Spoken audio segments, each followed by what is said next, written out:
field establishment and management practices of coffee, tea and spices ለቡና ለሻይ እንዲሁም ለስፓይሶች እንዴት ቦታ ይዘጋጃል እንዴት ማኔጅ ይደረጋል መጀመሪያ የኮፊ ነው የቡና ነው ምናየው The area to be planted with coffee must be prepared at least 1 year before the small coffee tree are planted ቡና ከመተከሉ በፊት የሚተከልበት ቦታ መዘጋጀት ያለበት ቢያንስ ከአንድ አመት በፊት ነው ይላል The 5 procedures to be followed are ምን መከተል አለብን ቦታ ከማዘጋጀት አንፃር land preparation ቦታ ማዘጋጀት ነው planting wind breaks ንፋስ መጥቶ እንዳያበላሸው የንፋስ መከላከያ ፕላንት ማድረግ mark out the ራዎችን የሚተከልበትን ራው mark out ማድረግ establish shade trees እዚህ ጋር እንደምናየው ዛፎቹ shade tree እንደ ጥላነት የሚያገለግሉትን establish ማድረግ prepare for irrigation ለመስኖ ማዘጋጀት ነው shade trees for coffee እዚህ ጋር የምታዩት ቡና ዛፍ ስር ነው የሚተከለው እና shade እንደ መከላከያ እንደ shade ማድረጊያ ነው planting procedure የአተካከል ሂደቱ prepare the holes 1 month before planting ከመትከላችን ከአንድ ወር በፊት ጉድጓዱን ማዘጋጀት ችግኙ የሚተከልበትን mark the planting holes mark ማድረግ የሚተከልበትን hole dig holes of 600 by 600 by 600 length width height ወደ ጎን ወደዛ እና ወደ ላይ ያለው ዙሪያው እንግዲህ 6 በ6 የሆነ እንዲሆን ነው length ወደ ጎን አለ ከዛ ደግሞ ወደዛ አለ 3 dimensional ነው ከዛ ደግሞ ወደ ላይ አለ height 600 by 600 ሚሊሜትር የሆነ ነው pile topsoil to one side of the hole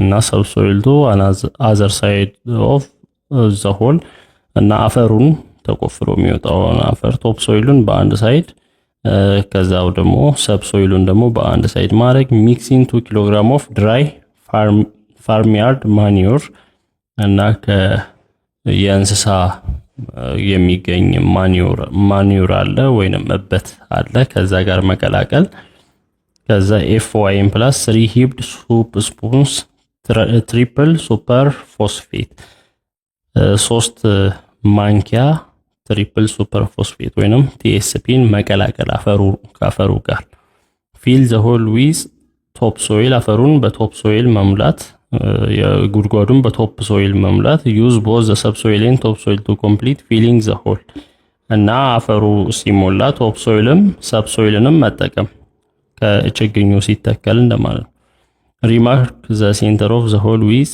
a stick ይላል field management of young coffee trees ከተተከለ በኋላ እዚህ ጋር እንደምናየው young የሆነ ኮፊ ወይንም የተተከለ አዲስ የሆነ ቡና እንዴት ማኔጅ ማድረግ ይቻላል to achieve high yields of quality coffee good field management practices are essential እና ጥሩ የሆነ ማኔጅመንት ፕራክቲስ ወሳኝ ነው የተሻለ ምርትን ለማግኘት poorly managed coffee will take longer to produce a good crop and will suffer from dieback እና በስርዓት ያልተያዘ ቡና ምን ይሆናል ሊደርቅ ይችላል ተመልሶ ሊደርቅ ይችላል እንዲሁም ደግሞ ለመያዝ ለማፍራትም ረጅም ጊዜ ሊፈጅበት ይችላል keep the ground free of weeds and cut short ground covers in the frosty period እና ከአረምን መከላከል ነው ያለብን ቡናው የተተከለበት ቦታ ላይ አረምን መከላከል this will protect the plant from frost በእንደዚህ አይነት መንገድ weeds አረሞችን መከላከል እንዲሁም መልጭ የሆኑ ፕላንቶችን መከላከል weeds compete for both nutrients and water እንግዲህ weed አረም በሚበቅልበት ጊዜ ከቡናው አጠገብ ሲበቅል ቡናው የሚያገኘውን ማዕድን ቡናው አግኝቶ የሚያድገውን ማዕድን እሱም እየተመገበ ኮምፒት ያደርጋል ይፎካከራል it is thus essential to keep the area under the canopy of trees ለዚህም ነው በዛ ኤሪያው በዛፎች ስር መሆን ያለበት ነው make the area also weed free ኤሪያውን weed free ማድረግ አለብን ከአረም ነፃ mulching will reduce the amount of weeding required እንዲሁም mulching ማለት ሌሎች ብስባሾችን በመንጠቀምበት ጊዜ በቡናው ዙሪያ በተክሉ ዙሪያ ብስባሾችን እጽዋት ሊሆኑ ይችላሉ የእንስሳት ሊሆን ይችላል ስንጠቀም ዊድ እንዳያድግ ያደርጋል ላዩ ላይ ሲተኛ። ዴድ ኦር ድራይ ዊድስ ካን ቢ ዩዝድ አስ መልች እና አረሙን ከነቀልን በኋላ እዛው ብናስተኛው ያ የተነቀለው አረም እንደ ኮምፖስትነትም ያገለግላል፣ እንደ መልች ያገለግላል። መሬቱን መልሶ እዛ ስለሚደርቅ ይተኛና ለቦታውም ይጠቅማል። ፍሬሽ ዊድስ ሜይ ሪግራው especially in wet weather if they are not dried properly before being added as mulch። ነገር ግን አረሙን ነቅለን እዛው የምናስተኛ ከሆነ ያ የምናስተኛው አረም ካልደረቀ ወይንም በእርጥበታማ አካባቢ ከሆነ ስሩ አፈር እንደያዘ ካስተኛ ነው አረም እንደሆነ ሊቀጥል ይችላል።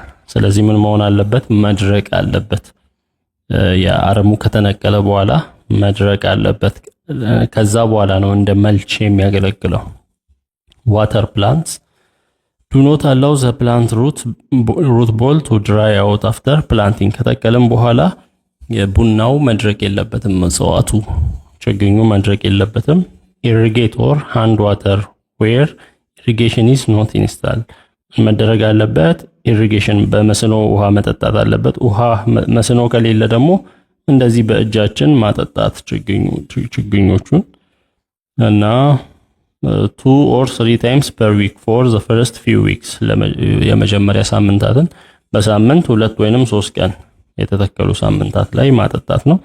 if planted at the recommended time June to August there is a good chance of rain እና ሪኮመንደድ ታይም ለመትከል የሚመከረው ጊዜ ከሰኔ እስከ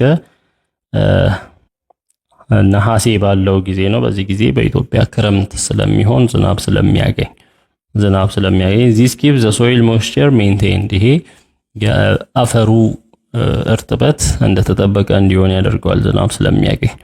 field establishment and management practices for tea። አሁን ደግሞ ወደ ሻይ እንምጣ። tea plant management is the most important aspect of tea plantation እና የቲ ማኔጅመንት የሻይ እጽዋት ማኔጅመንት በጣም ወሳኝ የሆነ የቲ ፕላንቴሽን ፓርት ነው። ምን ፓርቶችን ይይዛል? መልቺንግ አለ። መልቺንግ ለምን ይጠቅማል? መልቺንግ አሁን እንዳልነው እዛው የእጽዋት ቅጠሎችን ብስባሾችን መሬቱ ላይ ማስተኛት ነው። ለምን ይጠቅማል ከተባለ ኮንትሮል ሶይል ኢሮዥን። እንግዲህ እዛ የምናስተኛ ከሆነ መሬቱ ላይ እጽዋቶችን የበሰበሱ ነገሮችን የእንስሳትንም እዛ የምናስተኛ ከሆነ ይሸፍናል ማለት ነው።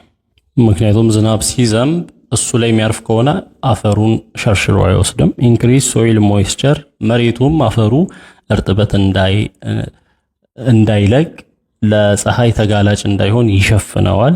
ኢኒቢት ዊድ ግሮውዝ ከስር ደግሞ አረም እንዳያድግ አፍኖ ይይዘዋል ነው። የመልቺንግ ጥቅም ነው። ዊድ ማኔጅመንት አረምን እንዴት መቆጣጠር ይቻላል? ማኑዋል ሜተድስ ላይክ ቺሊንግ፣ ሲክሊንግ ኤንድ መልቺንግ አር ኤክስቴንሲቭሊ ዩዝድ። አረም እንዳያድግ ወይንም አረምን መከላከያ መንገድ አንደኛው ቺሊንግ ነው፣ መንቀል፣ በእጅ መንቀል ማኑዋሊ። ሲክሊንግ ደግሞ አለ ማጨድ፣ መቁረጥ። መልቺንግ አለ አሁን እንደተባለው እነዚህ እጽዋቶችን ማስተኛት። እጽዋቶች አረሙን ራሱ ያ አረሙ የታጨደው አረም ወይንም የተነቀለው አረም አፈሩ ላይ እንዲተኛ ማድረግ። ኮምፖስቶችን አሁን ከቡና የሚወጣ አለ። ቡና ፍሬው ከተለቀመ በኋላ ያ ከላይ ያለው ቅርፊቱ እንደ ለአፈር እንደ ኮምፖስትነት ያገለግላልና እንደ መልቺንግ ያገለግላል። መልቺንግ እንደዚህ አረሞችን ይከላከላል። ቺሊንግ ሪሙቭ ዘ አበቭ ግራውንድ ዊድ ግሮውዝ። ቺሊንግ ማለት በእጅ መንቀል ነው። አረሞችን ማጥፋት ሪሙቭ ማድረግ ነው። ፕሩኒንግ አለ። ኢዝ ከቲንግ ኦፍ ብራንቸስ ፎር ሞር ፍሩትፉል ግሮውዝ። ፕሩኒንግ ማለት የበለጠ እንዲያፈራ እንደ መግረዝ ይባላል በእጽዋቶች ላይ። ካን ኪፕ ቲ ፕላንቱ ኤ ሄይት ኦፍ 1.5 ሜትር እና ይሄ የበለጠ እንዲያፈራ ማጥራት እና የሻይ ሄይቱ የተክሉ ሄይት እስከ 1.5 ሜትር እንዲሆን ያደርገዋል። ፕላንት ኳሊቲ the following factors have a great impact on the quality of the made tea። በሻዩ ላይ የሻዩን ኳሊቲ የሚወስኑ ነገሮች አሉ። አንደኛ ኤጅ ኦፍ ዘ ቡሽ ነው። የእጽዋቱ ኤጅ ምን ያህል ነው፣ የፕላንቱ ኤጅ ምን ያህል ነው የሚል ነው። ሁለተኛ ስታንዳርድ ኦፍ ፕላኪንግ አለ። ፕላክ የሚደረግበት ስታንዳርድ ቅጠሉ እየተቀነጠሰ ነው። እንግዲህ ሻይ ቅጠሉ ነው፣ ቅጠሉ እየተቀነጠሰ ነው። ስለዚህ ስታንዳርድ ህጉ መስፈርቱ ምንድነው የሚለው ፕላኪንግ ግራውንድ የፕላክ የሚደረግበት ዙር ራሱ የሻዩን ኳሊቲ ይወስነዋል። ስፔስ ኦፍ ታይም ፍሮም ዘ ፕሪቪየስ ፕሩኒንግ ፕሪቪየስሊ ከተገረዘበት እስካሁን ድረስ ያለው ታይም ፕሩን የሚደረግበት ታይም እስከ መች ነው የሚለው የሻዩን ኳሊቲ ይወስነዋል። ፕሮፐርቲ ፕላንቲንግ ማኔጅመንት ኢንሃንስስ ፕሮዳክሽን በትክክለኛ መንገድ የሻይ እጽዋቱ በሚያዝበት ጊዜ ምርታማነትን ከፍ ያደርጋል። ዌል ማኔጅድ ያንግ ቲ ፕላንት ኢዝ አን ኢንቨስትመንት ፎር ፊውቸር በትክክል በስርዓት ማኔጅድ የሆነ እንክብካቤ የተደረገለት የሻይ እጽዋት ለፊውቸር ኢንቨስትመንት ወሳኝ ነው። The following are a few important aspects of proper growing of young teas. አዲስ የተተከለ ቲን እንዴት ማሳደግ ይቻላል ወይንም ፕሮፐርሊ የሚያድጉበት ጠቃሚ አስፔክቶች ናቸው። እንደዚህ አንደኛ ዴንሲቲ ኦፍ ፖፑሌሽን ነው። ኮምፓክት ፍሬምስ allow a planter to plant a total of 15,000 to 16,000 plants per hectare በአንድ ሄክታር። አንድ ሄክታር ማለት 10,000 ሜትር ስኩዌር ነው። 10,000 ሜትር ስኩዌር ላይ ከ15,000 እስከ 16,000 የሻይ እጽዋት ይተከላል። ስፔሲንግ በመሃላቸው መኖር ያለበት ስፔስ ዘ ሚኒመም ስፔሲንግ ሪኳየርድ ቢትዊን ፕላንትስ ኢዝ 60 ሴንቲሜትር በአንድ ሻይ ቅጠልና በሌላኛው የሻይ ቅጠል እጽዋት መሃል መኖር ያለበት ሚኒመም ስፔስ 60 ሴንቲሜትር ነው። ማክሲመም ደግሞ 100 ሴንቲሜትር ነው ራው መሆን ያለበት። ሃርቨስቲንግ ኤንድ ፕሮሰሲንግ ኦፍ ኮፊ ቲ ኤንድ ስፓይስስ ሃርቨስት ማድረግ ፕሮሰስ ማድረግ ሃርቨስት ማጨድ ነው። የተዘራውን ነገር ውጤት አፍርቶ ከዛ ማጨድ ነው። ሃርቨስቲንግ ኤንድ ፕሮሰሲንግ ኦፍ ኮፊ መጀመሪያ የኮፊን እናያለን። ዘ ከለር ኦፍ አንራይፕ ኮፊ ኢዝ ግሪን ያልበሰለ ወይንም ያልደረሰ ቡና ፍሬው ሽፋኑ አረንጓዴ ነው። ዘ ከለር ተርንስ ብራይት ኦር ዳርክ ሬድ ዌን ዘ ቼሪስ ራይፐን ራይፕ ሲሆን ግን ወይንም ሲበስል ወደ ቀይነት ይቀየራል። ከለሩ ወደ ቀይ ከለር ይቀየራል። የቡና እንደዚህ እንደማለት ነው። ሶ ፋስተር ቼሪስ ራይፐን ፋስተር አንደር ሎወር አልቲቲዩድስ ኤንድ ሃየር ቴምፕሬቸርስ አልቲቲዩዱ ላው ሲሆን ወይንም ከፍታ ዝቅ ያለ አካባቢ ከባህር ጠለል በላይ ዝቅ ያለ አካባቢ ሲሆን ወይንም ሙቀቱም ከፍተኛ አካባቢ ሲሆን ቶሎ ራይፐን የመድረስ ባህሪ ያለው ኮፊ ካን ቢ ሃንድ ሃርቨስትድ ባይ ፒፕል ቱ ኢንሹር ዛት ኦንሊ ዘ ራይፕ ቼሪስ አር ፒክድ ቡና የሚለቀመው በሰዎች በእጅ ነው የበሰለውን ብቻ ለመልቀም እና ከቡናው እንደዚህ ቀይ የሆነችዋን ራይፐን የሆነችዋን በእጅ ይለቀማል። አረንጓዴ የሆነው ገና ያልደረሰው ግሪን የሆነው እየተዘለለ ነው የሚሄደው ነው። ሶ ሃንድ ፒኪንግ ኢዝ ሃርድ ኤንድ ሌበረስ ታስክ ግን በእጅ መልቀም ብዙ ቡና በሚሆንበት ጊዜ እያንዳንዱን በእጅ መልቀም በጣም ሃርድ የሆነ ስራ ነው፣ በጣም አድካሚም ነው። ሶ ዌዘር ባይ ማሽንስ ኦር ሂውማንስ ኮፊ ኢዝ ኦልዌይስ ሃርቨስትድ ባይ ዋን ኦፍ ዘ ፎሎዊንግ ቱ ሜተድስ በማሽኖች ሆነ በሰዎች ቡና የሚለቀምበት ከነዚህ ከሁለቱ በአንዱ መንገድ ነው። አንደኛው ስትሪፕ ፒኪንግ አለ። ዘ ቼሪስ አር ስትሪፕድ ኦፍ ዘ ብራንች አይዘር ባይ ሃንድ ኦር ማሽን ይሄ እንዳለ መምዘዝን የሚያሳይ ነው። እዚህ ጋር በተለይ እንደዚህ በማሽን እንደዚህ ማሽን አለ።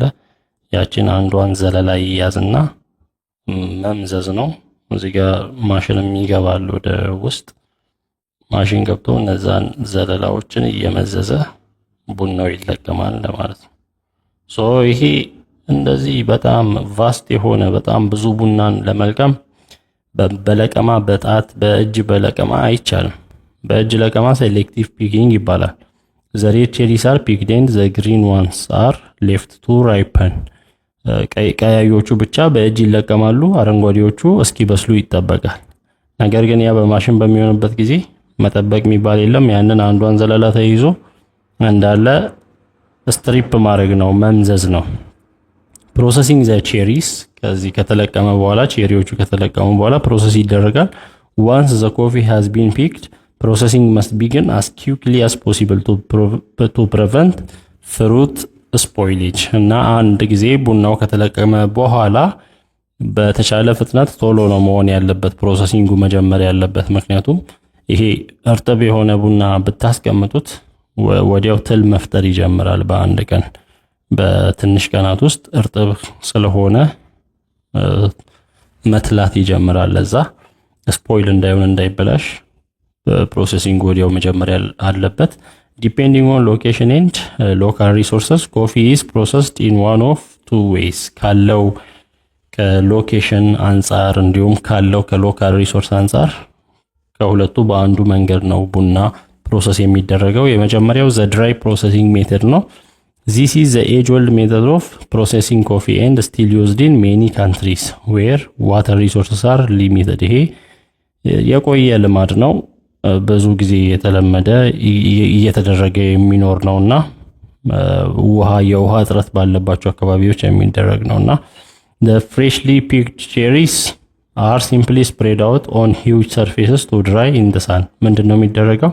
የተለቀመው ያቀዩ የቡና ፍሬ ፀሐይ እንዲያገኘው ይደረጋል። ይሰጣል ነው ለፀሐይ እንዲደርቅ ፀሐይ ላይ ይሰጣል። ያ ዘ ድራይ ፕሮሰስ ይባላል። ዘ ዌት ፕሮሰሲንግ ሜተድ ደግሞ this method involves removing the pulp from the coffee cherry after harvesting. ይሄ ሜተድ ከተለቀመ በኋላ ቡናው ሽፋኑ ከላዩ ተጨፍልቆ እንዲወጣ ማድረግ ፐልፑን መከልከል ነው።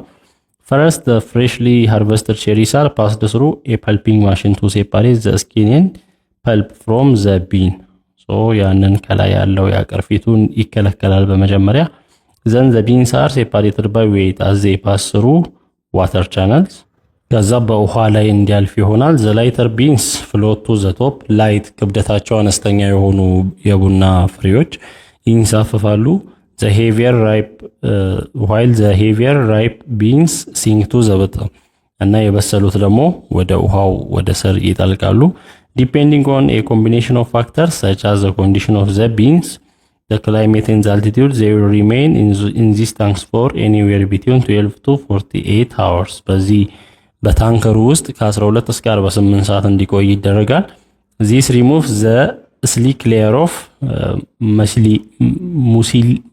mucilage called the parenchyma that is still attached to the parenchyma እና ቡናው ላይ የተጣበቀውን ያንን ቅርፊት ውስጣዊ ቅርፊት ይለየዋል። ይሄ በውሃው ላይ በሚቆይበት ጊዜ ከዛ drying the beans ነው ማድረቅ ነው። If the beans have been processed by the wet method, the pulped and the fermented beans must now be dried to approximately 11% moisture to properly prepare them for storage. በዚህ በዌት ፕሮሰስ ካለፈ ይሄ ቡናው ምን መሆን አለበት? መድረቅ አለበት። እርጥበቱ 11% እንዲሆን መደረግ አለበት ለስቶሬጅ። The dried beans are known as parchment coffee and are warehoused in jute or sisal bags until they are ready for export. ይሄ የደረቀው ቢን ፓርችመንት ይባላል። ይታሸጋል ወይንም ዌርሃውስድ ይደረጋል በባጎች ውስጥ ለኤክስፖርት ይዘጋጃል ነው። Milling the beans before being exported, parchment coffee is processed in the following manner. ኤክስፖርት ከመደረጉ በፊት ይሄ ፓርችመንት ኮፊ ምን ይደረጋል ከተባለ መጀመሪያው ሃሊንግ ነው። ማሽነሪ removes the parchment layer or endocraft from wet processed coffee. ዌት ፕሮሰስድ ኮፊ ከሆነው ከላይ ያለውን ቅርፊት ወይንም ቆሻሻ ማስወገድ ነው። ይሄ ሃሊንግ ድራይ ፕሮሰስድ ኮፊ refers to removing the entire dried husk ከላይ የደረቀውን ላዩ ላይ የደረቀውን ያንን husk ወይንም ቅርፊት ማስወገድ ነው። ይሄ ሃሊንግ የሚለው ያ ሜሶክራፕ፣ ሞኖክራፕ፣ ኢንዶክራፕ የሚባሉ ከላይ ያሉትን የሸፈኑትን ፍሬውን ውስጠኛውን ፍሬ የሸፈኑትን። ሌላው ፖሊሺንግ ነው። ፖሊሺንግ is an optional process where any silver skin that remains on the beans after hulling is removed by machine. ፖሊሺንግም እዛ በሃሊንግ ፕሮሰስ ላይ ከላዩ ቆሻሻው ቅርፊቱ ሲከለከል የቀረ ቅርፊቶችን ማስወገድ ነው። ከዛ ግሬዲንግ ኤንድ ሶርቲንግ አለ። is done by size and weight. ሶርት ማድረግ ማስተካከል በሳይዝ መጠኑ እና ክብደቱ ከዛ አንፃር ነው የሚደረገው። Beans are also reviewed for color flaws or other imperfections. የከለራቸው ሁኔታ ይታያል ዘሴም እንዲሆኑ ይደረጋል። ከዛ ኤክስፖርቲንግ ዘ ቢንስ ነው ፍሬውን ቡናውን ኤክስፖርት ማድረግ ነው። ዘ ሚልድ ቢንስ ናው ሪፈርድ ቱ አስ ግሪን ኮፊ ሚልድ የሆነው ያኛው ቢን ወይንም ግሪን ኮፊ ይባላል። እና ግሪን ቢን የተባለው ምክንያት ለዛ ነው። ይሄ አረንጓዴ ነው ይሄ ሚልድ የሆነው ዘ ሚልድ ቢንስ ግሪን ኮፊ ይባላል። አር loaded onto ships in either jute or sisal bags loaded in shipping containers በዚህ በሺፒንግ ኮንቴነር በመደረግ ወደ መርከቦች ይጫናል ማለት ነው። በብዛት እና ኢንሳይድ ፕላስቲክ ላይንድ ኮንቴነርስ። ከዛ ሮስቲንግ ዘ ኮፊ ነው መቁላት ነው ኮፊውን። ሮስቲንግ ትራንስፎርምስ ግሪን ኮፊ ኢንቱ አሮማቲክ ብራውን ቢንስ። እንግዲህ ሲቆላ የምታውቁት ነው ቡና አረንጓዴው ኮፊ ምን ይሆናል ወደ ቡናማ ከለር ይይዛል። ዛት ዊ ፐርቼዝ ኢን ስቶር ኦር ካፌ። ሮስቲንግ ኢዝ ጀነራሊ ፐርፎርምድ ኢን ዘ ኢምፖርቲንግ ካንትሪስ ቢካዝ ፍሬሽሊ ሮስትድ ቢንስ መስት ሪች ዘ ኮንሱመር አስ ኪክሊ አስ ፖሲብል። እና የሚቆላውም በደረሰበት በሀገሩ ነው እንጂ እዚህ ተቆልቶ ኤክስፖርት አይደረግም። ምክንያቱም እንደተቆላ ነው ለደንበኛው መድረስ ያለበት ለተጠቃሚው። ከዛ ግራይንዲንግ ኮፊ ነው መፍጨት ነው። the objective of proper grind is to get the most flavors in the cup of coffee።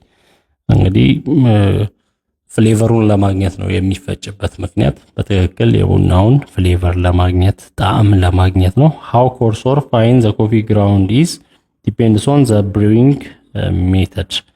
ስለዚህ እንዴት ይፈጫል በምን ያህል ሁኔታ በምን አይነት ሁኔታ ይፈጫል የሚለው እንደየቡናው ይወሰናል ነው።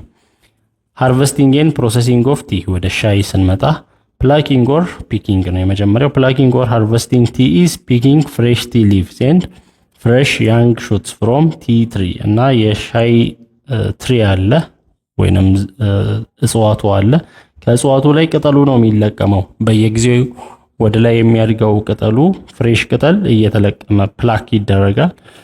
ፕላኪንግ ኦር ሃርቨስቲንግ ካን ቢ ካሪድ አውት ማኑዋሊ ኦር መካኒካሊ። እዚህ እንደምታዩት ማኑዋሊ በሰው እንደዚህ በእጅ ወይንም መካኒካሊ የሚደረግ ነው። ፕላኪንግ ቲ ማኑዋሊ ኦር ባይ ሃንድ በእጅ የሚሆነውን በምናይበት ጊዜ ትራዲሽናል ዌይ ኦፍ ፒኪንግ ቲ ሊቭስ ነው ባህላዊ መንገድ ነው ይሄ። ፕላኪንግ ኦከርስ ዌን ዘ ቲ ቡሽ ፍላሽስ ኦር ፑሽስ አውት ኒው ሊፍ ሹትስ። እና አዲስ ቅጠል በሚያወጣበት ጊዜ የሻይ እጽዋቱ ያ ነው የሚቆረጠው ፕላክ የሚደረገው።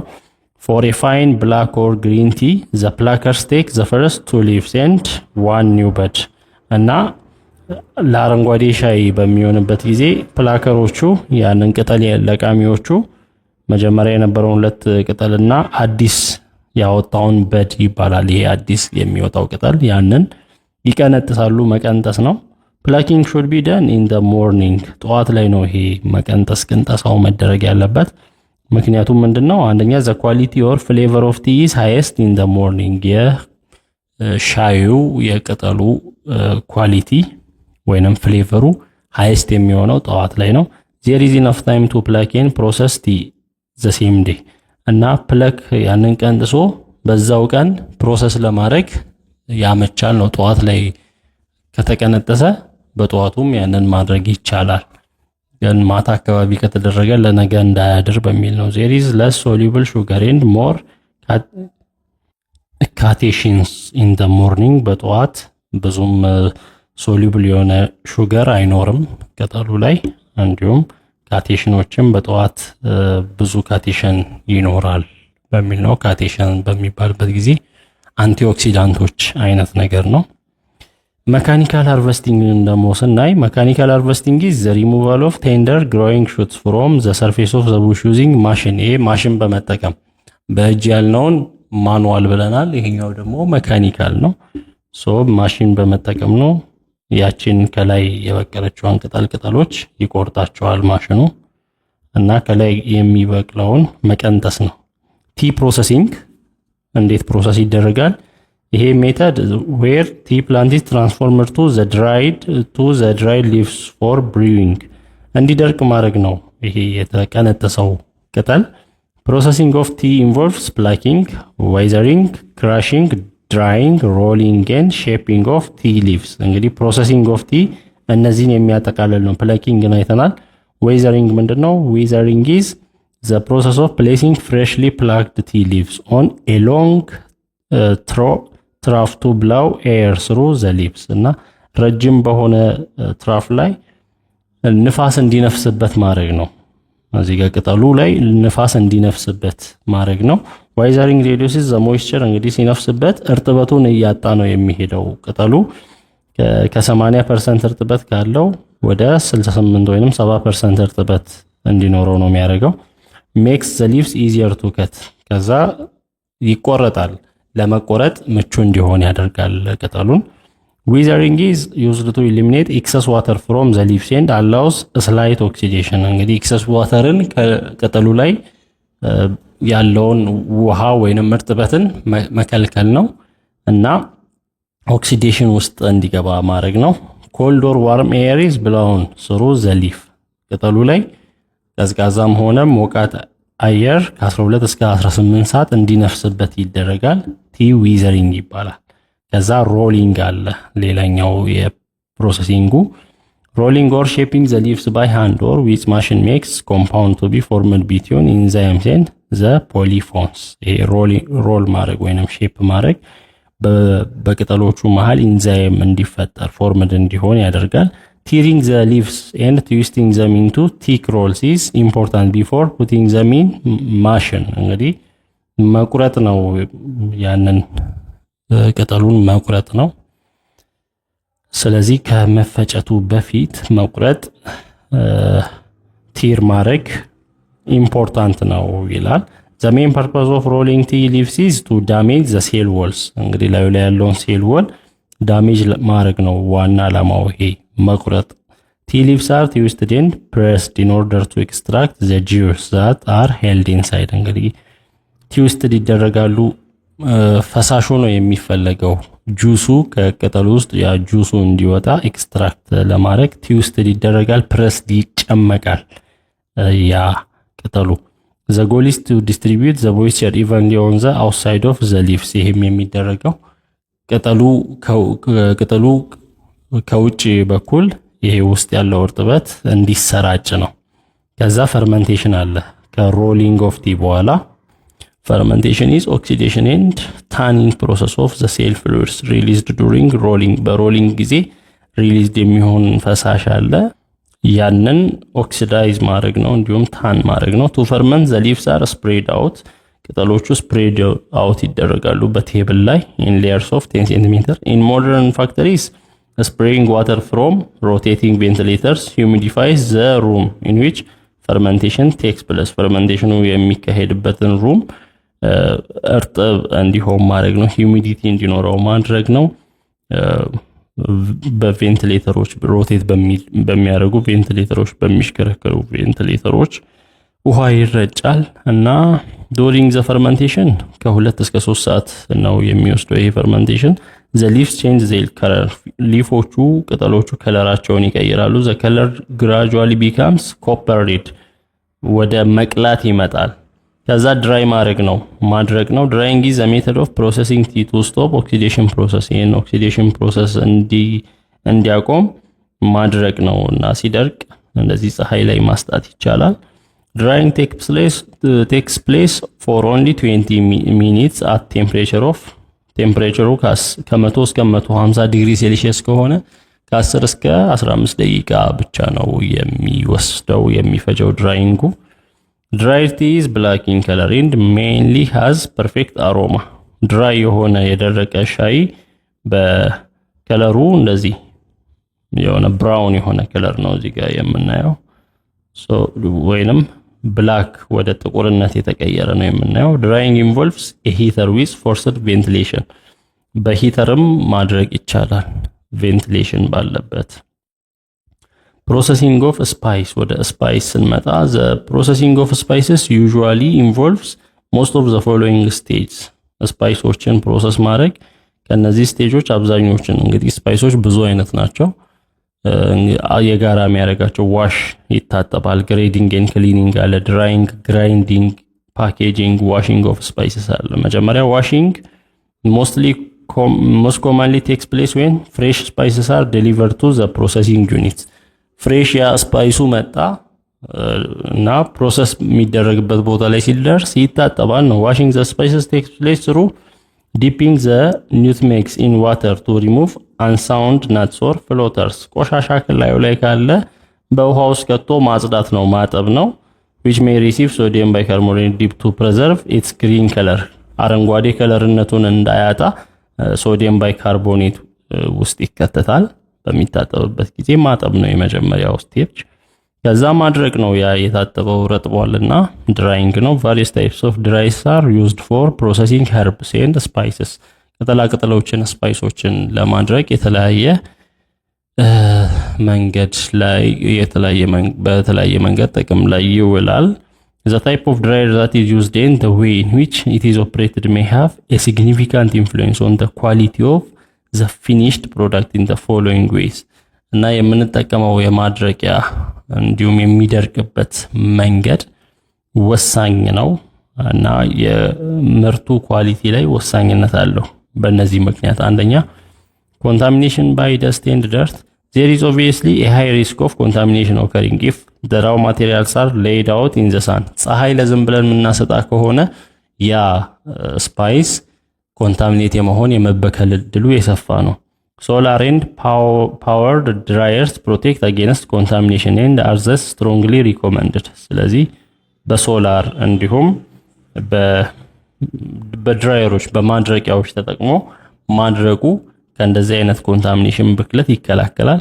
drying time and temperature የማድረቂያ ጊዜና ሙቀት the quicker the drying time the better the final microbial quality of the product። ቶሎ የሚደርቅ ከሆነ ወይንም ቶሎ ማድረቅ ከተቻለ ኳሊቲው ጥሩ ነው የሚሆነው የመጨረሻው ምርት ውጤቱ። drying rates may be increased in two ways። የማድረቂያ ፍጥነት በሁለት መንገድ ሊጨመር ይችላል፣ ከፍ ሊደረግ ይችላል። አንደኛው by increasing the air flow and by increasing the temperature the air temperature ነው። air flow እንግዲህ air ለማድረቅ ይጠቅማል፣ እንዲሁም temperature የሙቀቱ መጠን ነው። spices must be dried to a moisture content that is low enough to prevent the growth of microorganisms such as molds and bacteria። so ስፓይሶች መድረቅ ያለባቸው እንደ ሞልድ እንዳይፈጠር፣ እንደ ፈንጋይ ባክቴሪያ ማይክሮቢያሎች ላያቸው ላይ እንዳይፈጠር ያንን ሞይስቸር ኮንተንት የሚያደርቅ ሁኔታ ላይ ነው። ፀሐይ ላይም ከሆነ እንደዛው በእንደዚህ አይነት መንገድ ነው ማድረቅ። ይሄንን ይመስላል። ከዛ ስቶር ማድረግ ነው የደረቀውን። after drying the material should be packed quickly into clean heavy gauge። ከደረቀ በኋላ ፓክ መሆን አለበት ያ ማቴሪያል፣ ያ ስፓይስ ፓክ መደረግ አለበት። በፕላስቲክ ሳክ ሊሆን ይችላል፣ እንደዚህ በቦትል ሊሆን ይችላል። it is a good idea to retain samples in airtight bottles for future references። እንደዚህ በቦትሎች እንደዚህ ማስቀመጥ ማሸግ ወሳኝ ነው ለወደፊቱ።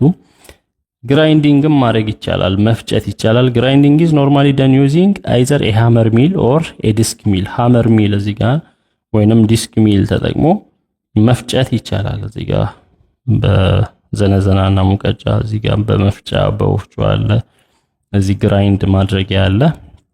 so ዋና ሐሳቡ ground spice should be passed through a fine sieve to give a product with a uniform particle size። ሳይዛቸው ዩኒፎርም እንዲሆን the same እንዲሆን ነው። finely ground spices absorb water much more quickly than whole spices and it is important that the ground material is quickly packed into airtight containers እና አየር በማይገባበት ኮንቴነር ውስጥ መሸፈን። ከዛ በኋላ ያለው ምርት የመጨረሻው ፓኬጅ ማድረግ ነው። መጨረሻ ላይ ያ ከተፈጨ በኋላ ማሸግ ነው። the type of packaging needed for spices depends on the product። እንደየምርቱ ነው ፓኬጂንጉ። so intended market and the types of climate that the food will be exposed to። so spices that is marketed in a cool dry area may only need simple packaging። በኩል በሆነ ድራይ ኤሪያ አካባቢ ባለው በቀላሉ ማሸግ ይቻላል። ቀዝቃዛ የሆነ ደረቅ አካባቢ ላይ በሚሆንበት ጊዜ እንደ ወረቀት ባለ ነገር ማሸግ ይቻላል። most spices are packed in plastic film as either large bulk packs or small retail packs እና አብዛኞቹ ግን የሚታሸጉት በፕላስቲክ ነው። እርጥበት ሲደርስም እንዳይበላሹ እዚህ ጋር የታሸጉ የተለያዩ ስፓይሶችን ማየት እንችላለን።